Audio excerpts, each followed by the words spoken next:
Hey Reddit throwaway account because, well, you'll see why. I'm a 36-year-old guy, and I've been married to my wife, Emily, 34, for 8 years.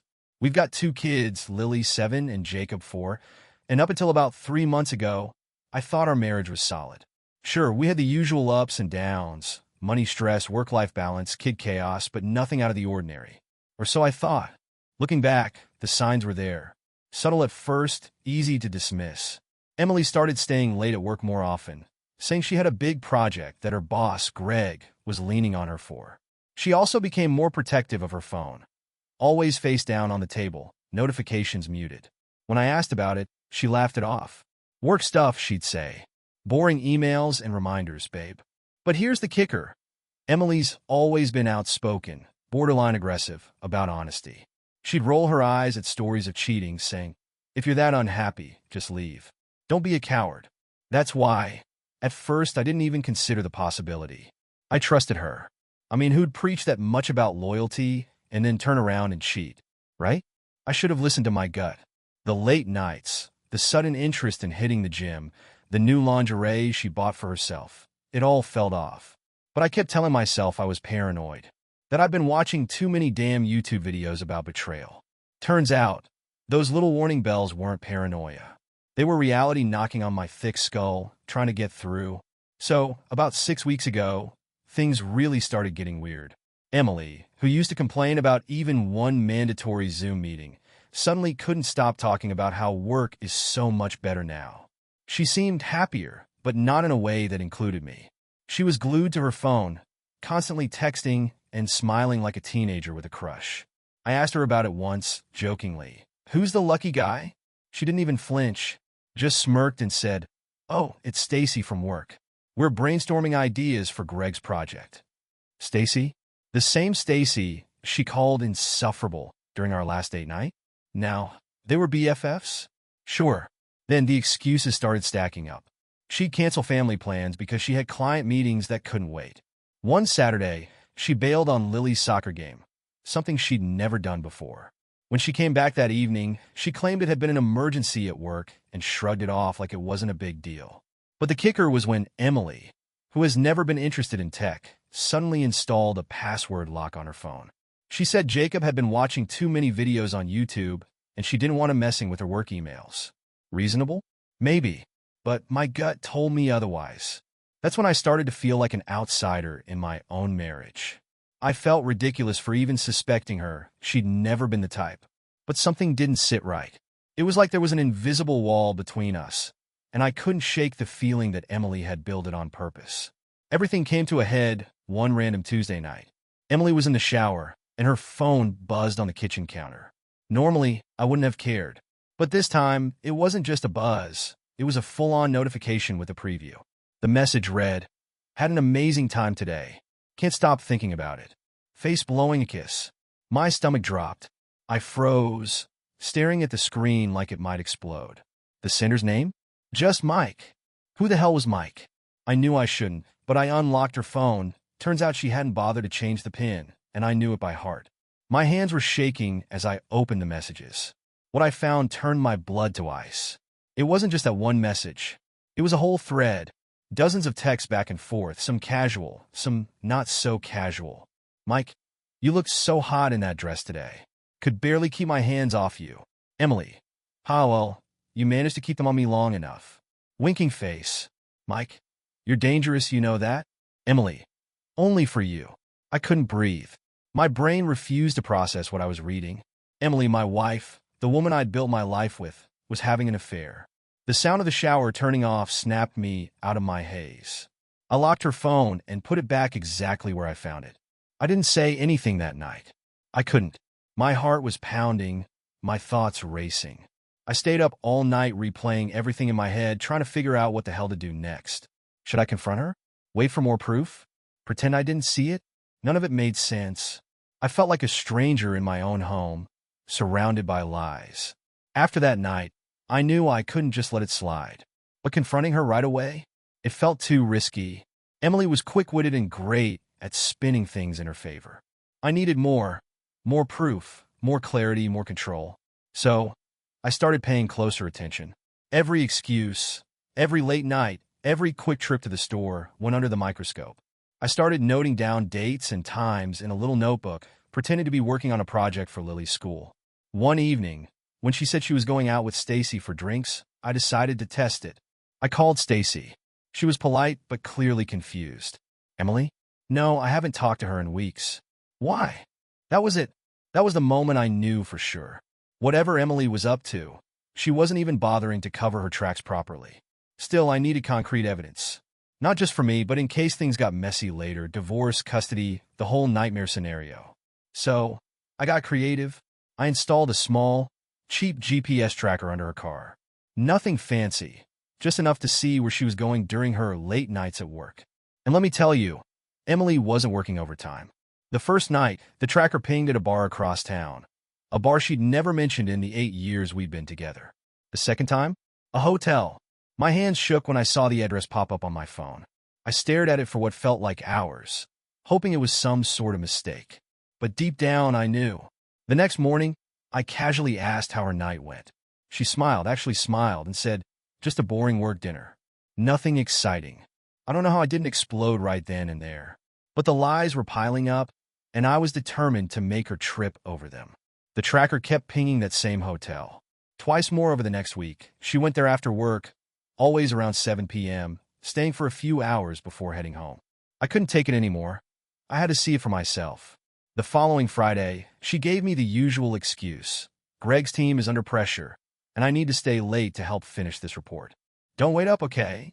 She kissed me on the cheek like everything was fine and walked out the door, her purse slung casually over her shoulder. I waited 10 minutes before grabbing my car keys and heading out. The GPS tracker showed her heading straight to the same hotel. My heart pounded as I parked across the street and watched the entrance. A few minutes later, there she was stepping out of her car. She looked different. She wasn't in her usual work attire. Instead, she wore a tight black dress I hadn't seen before, paired with heels she'd always claimed hurt her feet. She was glowing in a way that didn't belong to me anymore. And then he appeared. Mike. I didn't need an introduction.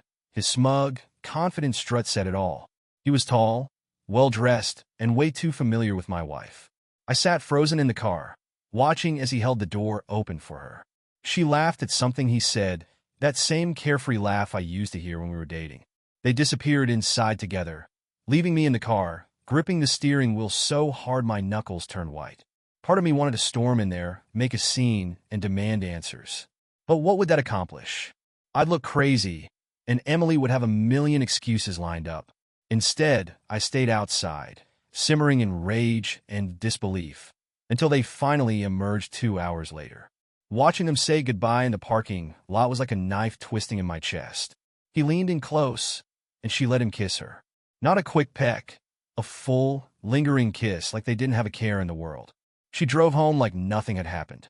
And when I got back, there she was in the kitchen, making tea. She looked at me with a smile and asked, "Hey, how are the kids tonight?" I didn't answer. I couldn't. The betrayal was written all over her face, and she didn't even know it. The next morning, I couldn't hold it in anymore. I had spent the entire night replaying everything in my head. The lies, the hotel, the kiss. I was done pretending. Emily was in the kitchen making coffee, humming a song like she didn't have a care in the world. I walked in, and before she could say a word, I dropped the bomb. "So, how's Mike?" Her hand froze mid-reach for the sugar. She turned to me, her face a mix of confusion and caution. "Mike? Who's Mike?" I didn't answer right away. I just stared at her, letting the silence grow heavy. "You know," I said slowly, "the guy you're meeting at the hotel every week. The guy you've been texting nonstop. That Mike." Her face went pale, and for a second, I thought she might faint. But then she did what Emily always does. She went on the offensive. "Are you spying on me?" She snapped, her voice sharp. "Do you hear how crazy that sounds?" "Oh, I hear how crazy it sounds," I shot back. "Crazy like driving to a hotel with another man while your husband is at home with your kids. Crazy like lying through your teeth every time you say you're working late." "Yeah, I hear it, Emily." Her mouth opened, then closed. She was scrambling for an excuse. I could see it. Finally, she said, "It's not what you think, Matt. Mike's just a friend. He's been going through a tough time, and I've been there to support him." "That's it." I laughed, a bitter, hollow sound. "A tough time, huh?" Is that why he kisses you in the parking lot? Why you dress up like you're going to prom to support him? Don't you dare twist this, she said, her voice rising. I've been nothing but loyal to you, Matt. Nothing has happened. I stepped closer, my fists clenched at my sides. I saw you, Emily. I sat in that parking lot and watched you kiss him. Don't stand there and tell me I'm imagining things. Her expression shifted, anger, guilt, defiance, all at once. Fine, she snapped. Yes, we kissed. But it was one time, and it didn't mean anything. It was a mistake. A mistake. I repeated, my voice dripping with sarcasm. So, what about the texts? The hotel? The lies? Are those mistakes too? She glared at me, her jaw tight. You've been spying on me and tracking me like a psychopath, Matt. Maybe if you paid more attention to me instead of acting like a detective, I wouldn't have needed someone else to talk to. That hit me like a slap. My mind went blank for a second before the rage surged back. So, this is my fault now? You cheat on me, and somehow I'm the bad guy? Unbelievable. She crossed her arms, her eyes blazing. You don't get it. I've been lonely, Matt. You're always working, always busy. I needed someone who actually listens to me. The room was suffocating, the weight of her words pressing down on me. If you were lonely, Emily, you should have talked to me, not run to some asshole at a hotel.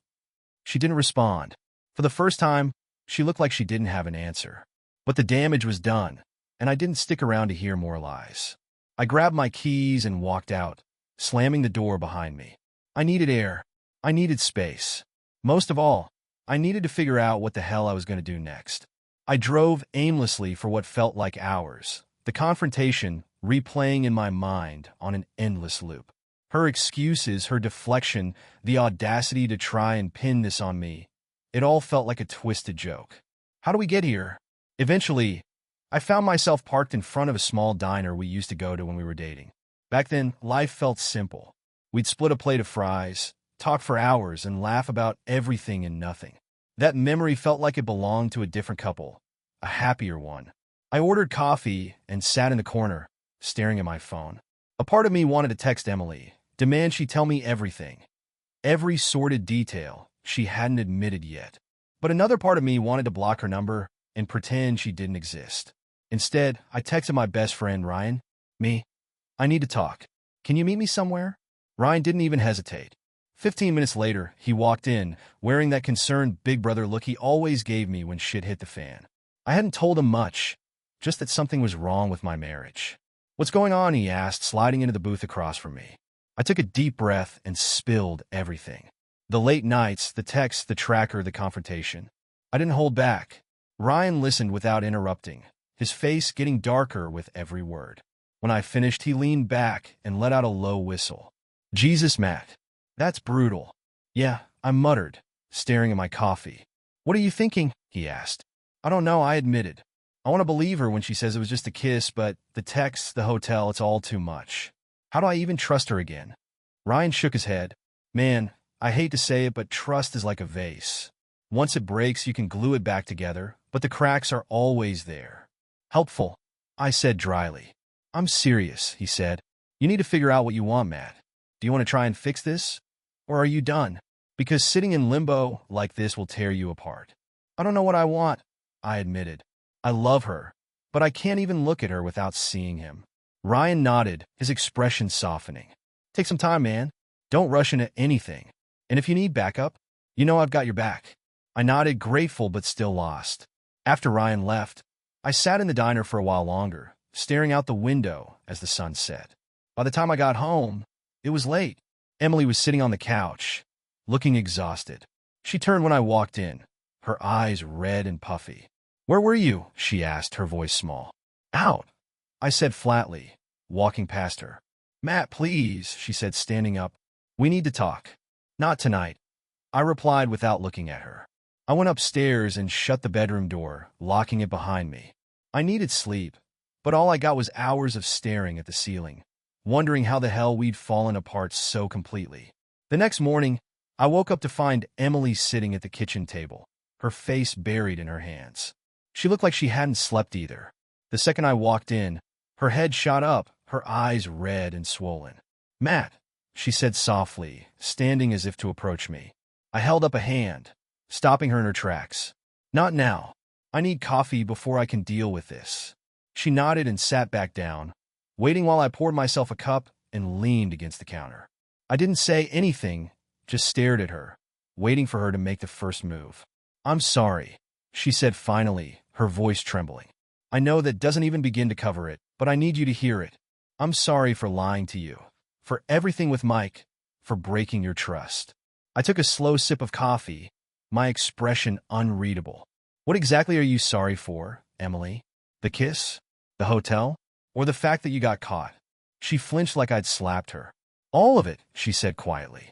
I know I messed up, Matt. I was selfish and stupid, and I let things get out of control. But I swear to you, it was never about replacing you. It was just an escape. An escape. I repeated, my voice cold. From what?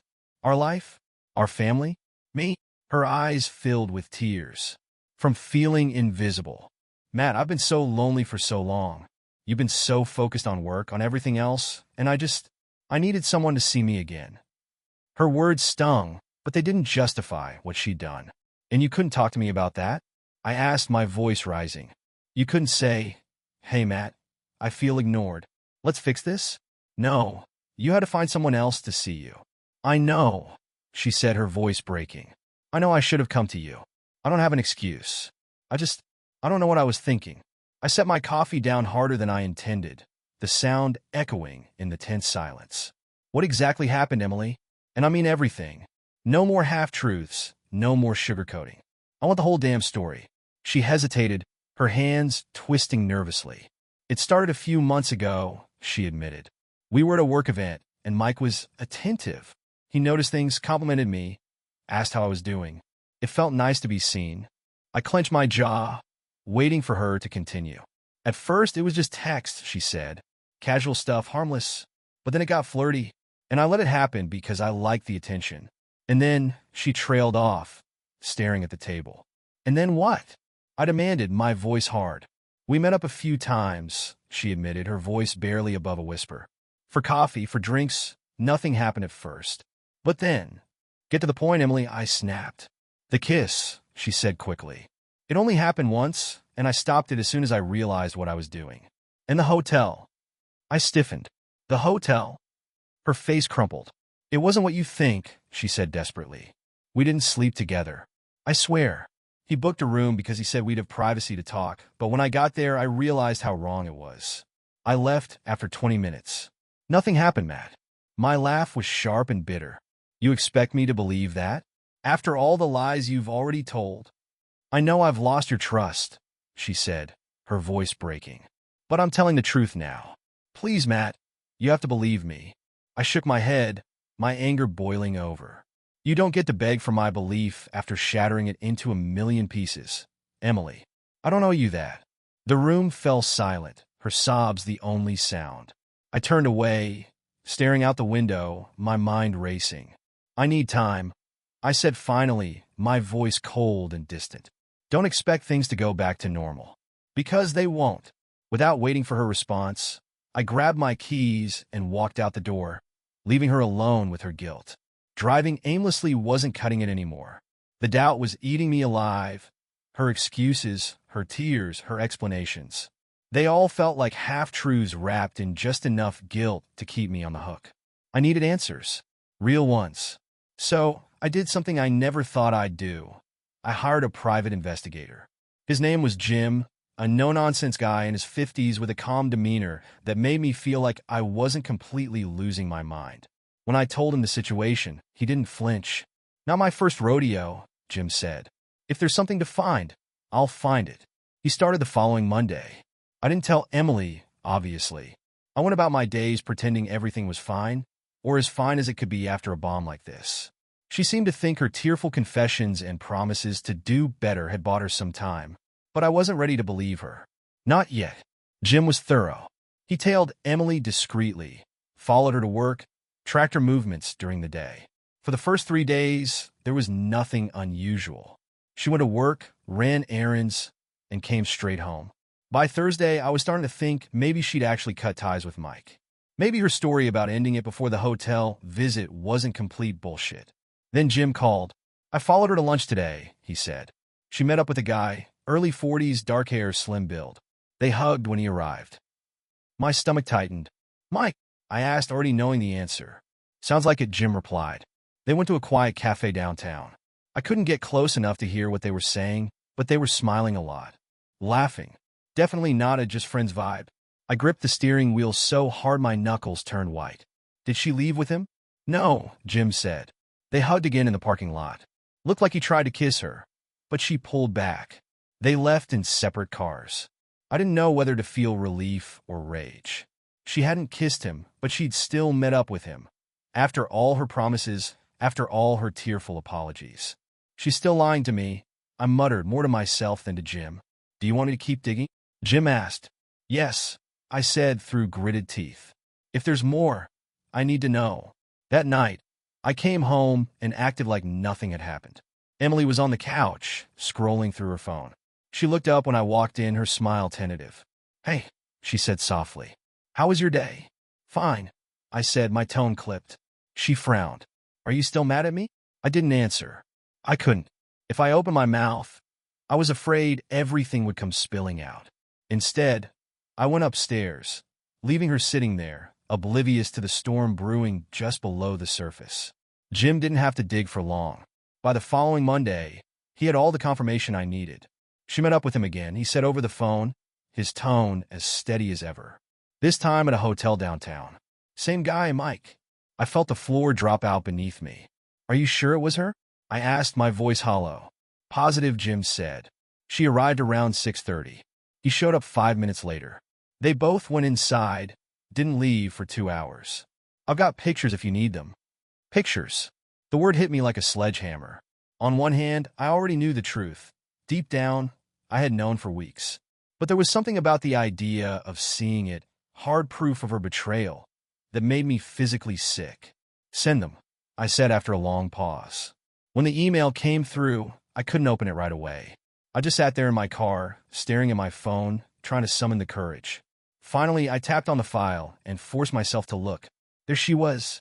Emily, my wife, holding hands with Mike as they walked into the hotel. Smiling, relaxed, like she didn't have a care in the world. The rage that boiled up inside me was almost unbearable. I wanted to smash my phone, drive straight to that hotel, and tear Mike apart. But instead, I gripped the steering wheel and forced myself to breathe. When I got home, Emily was in the kitchen, cooking dinner. She looked up when I walked in, her face lighting up like she hadn't just shattered my entire world. Hey, you're home early, she said, her voice cheerful. I didn't respond. I just stood there, watching her, wondering how the hell someone could lie so effortlessly. Matt, she asked, her smile faltering. What's wrong? I took a deep breath, my voice icy when I finally spoke. How was your day, Emily? Busy? Productive? Any hotel visits you'd like to tell me about? Her face went pale instantly, her eyes widening in panic. W, what are you talking about? Don't, I snapped, slamming my keys onto the counter. Don't even try to deny it. I know everything. I have pictures, Emily. Pictures of you and Mike walking into a hotel like it's some goddamn romantic getaway. Her jaw dropped, but no words came out. For once, she didn't have an excuse ready. Why? I demanded, my voice shaking with fury. After everything, after all your apologies, you still went back to him. Why? It's not what you think, she stammered, tears pooling in her eyes. Don't you dare, I growled, pointing a finger at her. Don't you dare tell me it's not what I think. I've got a PI following you, Emily. I've seen the pictures. I know the truth. So, stop lying and tell me why you did it. She broke then, collapsing into a chair and sobbing into her hands. I don't know, she cried. I don't know why I did it. I'm sorry, Matt. I'm so sorry. Sorry. I barked out a bitter laugh. You don't even know what you're sorry for, do you? You're sorry you got caught. That's all this is. Her head snapped up, her tear-streaked face filled with desperation. No, I swear, I'm sorry for everything. I don't want to lose you, Matt. Please, I'll do anything. Just don't give up on us. I stared at her, my heart a twisted mess of anger, hurt, and exhaustion. You already gave up on us, Emily, I said quietly. The second you walked into that hotel with him, you made your choice. And it wasn't me. Her sobs grew louder, but I couldn't bring myself to comfort her. Not this time. I'm done, I said finally, my voice cold and final. I'll be staying at Ryan's for a while. Don't call me. Don't text me. I need space. Without another word, I grabbed my bag and walked out the door, slamming it shut behind me. The sound of her crying followed me down the driveway, but I didn't look back. I couldn't. Staying at Ryan's house was both a blessing and a curse. On the one hand, it gave me space. Space from Emily, her lies, and the suffocating weight of betrayal. On the other hand, it left me alone with my thoughts, which seemed determined to chew me up and spit me out. Ryan was a solid friend through all of it. He didn't pry, didn't push me to talk when I didn't want to, but he also didn't let me wallow. You need to figure out your next move, man, he said one night while we were sitting on his porch, nursing a couple of beers. Emily's blown it, no doubt about that. But the longer you sit in limbo, the worse it's going to mess with your head. I know, I muttered, staring at the stars. I don't even know where to start. She's begging me to come back, saying she'll change, but how do I believe any of it? Ryan nodded thoughtfully. You don't. Not yet, anyway. If she really wants to fix this, she's going to have to prove it. And even then, you've got to ask yourself if it's worth saving. Yeah, I said bitterly, taking a long sip of beer. That's the million-dollar question, isn't it? Over the next few days, Emily respected my request for space. No calls, no texts, nothing. At first, the silence was a relief. But as time went on, it started gnawing at me. Was she giving up? Moving on? Or was she sitting at home, waiting for me to make the first move? I started overthinking every detail. The way she cried when I left, the desperation in her voice when she begged me not to give up on us. Was it real? Or just another performance to keep me from leaving for good? Finally, after a week of silence, I broke. I sent her a short, blunt text. I'll come by tomorrow to talk. Be honest or don't bother. Her response came almost instantly. Emily, thank you. I'll be honest. I promise. The next day, I found myself standing outside our house, my hand hovering over the doorknob. It felt strange, coming back to what used to be home, but now felt like enemy territory. Taking a deep breath, I opened the door and stepped inside. Emily was sitting on the couch, her hands clasped tightly in her lap. She looked exhausted, her hair pulled back into a messy bun, and her eyes red-rimmed from what I could only assume were hours of crying. Hi, she said softly, standing as I walked in. Hi, I replied, my tone cold. Let's just get to it. I don't have the energy for small talk. She nodded and sat back down, gesturing for me to join her. I stayed standing, arms crossed, waiting for her to speak. I've been thinking about everything, she began, her voice trembling. What I did, what it's done to you, to us. I don't even know where to start, Matt. I hate myself for what I've done. Good, I said bluntly. You should. But self-pity isn't going to fix this, Emily. What I need is the truth. All of it. No more lies. No more half-assed excuses. Just tell me what the hell happened and why. She took a deep breath, her hands twisting nervously in her lap. Okay, she said. I'll tell you everything. And for the first time, I thought maybe, just maybe, I was finally about to hear the whole story. Emily took a long breath, avoiding my gaze like she was trying to muster the courage to speak. Finally, she started. It all began a few months ago at that stupid work party, she said, her voice low. Mike was charming. He noticed me in a way I hadn't felt in a long time. It was innocent at first, just talking, joking around. But then he started texting me. I crossed my arms, glaring at her. And you didn't think to shut it down? I didn't, she admitted, her voice cracking. I told myself it was harmless. I liked the attention, Matt. I felt seen, but I wasn't thinking about what it would cost. So when did it stop being harmless? I pressed. She flinched, tears welling in her eyes. About a month in, we met for coffee one afternoon, and it just escalated. We started meeting after work, lunches, drinks. It felt exciting, but I knew it was wrong. I kept telling myself I'd end it. And the hotel? I asked, my voice sharp. Her face crumpled. The first time, we didn't do anything, she said quickly. I swear, Matt. I went in thinking we'd just talk, but he kissed me, and I panicked. I left before anything else happened. I raised an eyebrow. The first time? So there was a second? She nodded, tears spilling down her cheeks. Yes. I'm sorry, but yes. The second time, we slept together. The words hit me like a punch to the gut, knocking the wind out of me. I had suspected it, of course, but hearing her admit it was something else entirely. When? I demanded. 3 weeks ago, she said, her voice barely above a whisper. But I ended it after that, Matt. I told him I couldn't do it anymore, that I wanted to fix things with you. I let out a bitter laugh. Fix things? By sneaking off to meet him for lunch last week? Yeah, that screams commitment. Her head snapped up, her eyes wide. You knew about that? Of course I knew, I snapped. I had a private investigator following you, Emily. I've known more than you think this whole time. She covered her face with her hands, sobbing. I wasn't trying to start it up again, she cried. I wanted closure. I told him to leave me alone, to move on. I stared at her, my anger simmering just below the surface. Closure? I repeated. You've been lying to me for months, sneaking around, and you thought having lunch with the guy who wrecked our marriage was the way to end things? I wasn't thinking, she sobbed. I've made so many mistakes, Matt. I don't expect you to forgive me, but I need you to know that I'm done with him. For good. I didn't respond. I just stood there, watching her crumble under the weight of her own guilt. Part of me wanted to believe her, to hold on to the small shred of hope that maybe she was telling the truth this time. But another part of me couldn't ignore the gaping wounds her betrayal had left behind. You're right about one thing, I said finally, my voice cold. I don't forgive you. Not yet. And honestly, I don't know if I ever will. Her sobs grew louder, but I didn't stay to comfort her. Instead, I turned and walked out of the room, leaving her alone with the mess she had made of our lives. I spent the next few days in a fog, torn between the urge to burn it all down and the faint, fragile hope that there might be something worth salvaging. Emily tried everything to get through to me. Texts, tearful apologies, even a handwritten letter she slipped under the door while I was holed up in our guest room. The letter was desperate, full of promises and pleas.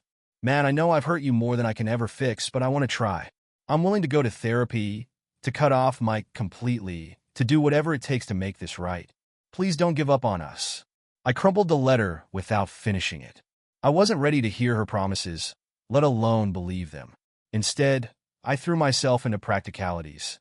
I started gathering documents, financial records, anything I might need if I decided to file for divorce.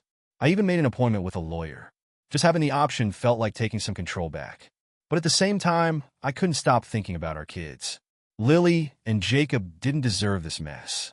How would I explain to them that their family was falling apart? Every time I pictured their faces, I felt like I was suffocating. One evening, after putting the kids to bed, Emily cornered me in the kitchen.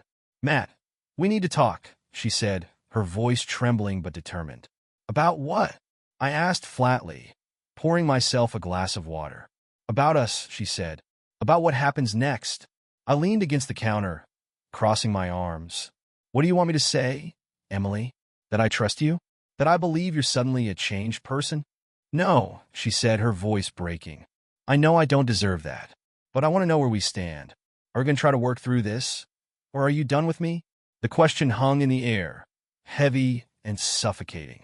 I stared at her, taking in the woman who had once been my everything, but now felt like a stranger. I don't know, I said finally, my voice cold. I don't know if I can get past what you've done, but if we're going to try, it's going to be on my terms. She nodded quickly, tears spilling down her cheeks. Anything, she said. I'll do anything. I took a deep breath, my anger and pain barely held in check. First, no more lies. About anything. I want access to your phone, your emails, everything. Full transparency. Emily, if you so much as hesitate, we're done. Okay, she said, nodding.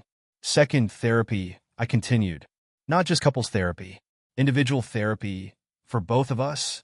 Because you've got some serious work to do, and so do I. Agreed, she said, her voice trembling. And third, I said, my tone hard. If I ever hear Mike's name again, we're done. No lunches, no this, no clausure. Nothing. I promise, she whispered, her face crumpling. I promise, Matt. I didn't believe her. Not fully. But I was willing to give her the chance to prove herself. Not for her sake, but for mine. For the kids. Because even though my heart felt like it had been ripped to shreds, a small, stubborn part of me still wanted to believe that we could somehow rebuild. The next few weeks were awkward, to say the least. Emily seemed to be on her best behavior, walking on eggshells around me as if afraid one wrong move would send me packing. She deleted all her social media accounts without me asking and handed over her phone, saying, "Check it whenever you need to." I didn't take her up on it. Not yet, anyway. It wasn't about catching her in another lie. It was about seeing if she could stick to her promises without being forced. Therapy was the next hurdle. We started with individual sessions. Mine was mostly venting at first, unpacking the anger, the humiliation, and the gut-wrenching betrayal. My therapist, Lisa, was patient, calm, and brutally honest. "You need to decide if you're staying in this marriage because you truly believe it can be fixed," she said during one session, "or if you're staying out of fear. Fear of the unknown, of starting over, of breaking apart your family." I didn't have an answer for her. Not yet. Emily was also seeing a therapist, though she didn't share much about her sessions. I didn't ask. Part of me wanted to know if she was really digging into the why behind her actions, but another part of me didn't care. It was her mess to clean up. Couples therapy came later. The first session was a nightmare. Sitting across from her, rehashing everything in front of a stranger, was like ripping open a wound that had barely started to scab over. "I betrayed Matt," Emily admitted, her voice trembling as she stared at the floor. "I lied, I cheated, and I broke his trust. I take full responsibility for my actions." It sounded rehearsed, but at least she said it. When the therapist asked me how I felt about her confession, I let loose. "I feel like I've been living with a stranger for the past 6 months," I said. "I feel like every happy memory we've had is tainted now. And I feel like no matter how much she apologizes, it won't be enough to erase what she did." Emily burst into tears, but I didn't stop. She says she's sorry. But how do I know she means it? She said she was done with Mike before, and then she went back to him. How do I trust someone who's proven she can look me in the eye and lie to my face? The therapist intervened, steering the conversation toward productive communication, but the damage was done. Emily left the session looking like a ghost, and I felt like I'd been hit by a truck. At home, she tried to talk to me, but I shut her down. "I need space, Emily," I said. "Therapy isn't going to fix this overnight, so don't expect me to act like everything's fine just because you're saying the right things now." She nodded, tears brimming in her eyes. "I understand," she whispered. And for once, she didn't push. It wasn't all bad, though. There were moments, small ones, where I saw glimpses of the woman I'd fallen in love with. Like when she helped Lily with a school project, her laughter filling the room, or when she stayed up late with me watching a movie. Both of us too exhausted to argue. But those moments were fleeting, overshadowed by the weight of everything that had happened. I still didn't know if we could make it, but at least we were trying. For now. The turning point came on a quiet Sunday afternoon. I was in the garage, sorting through some old boxes when Emily appeared in the doorway. She looked hesitant, holding a stack of envelopes in her hands. "Matt," she said softly, "can we talk for a minute?" I sighed, setting the box down and brushing the dust off my hands. "What is it?" "I've been writing these," she said, holding out the envelopes. "Letters. To you. To us. To the kids. To myself." My therapist suggested it, said it might help me figure out what I really need to say, even if I can't find the right words in the moment. I stared at the envelopes, unsure if I wanted to take them. Finally, I grabbed them from her and flipped through the stack. Each one had a date written on the front, starting from the day I walked out to stay at Ryan's. "What am I supposed to do with these?" I asked, my voice flat.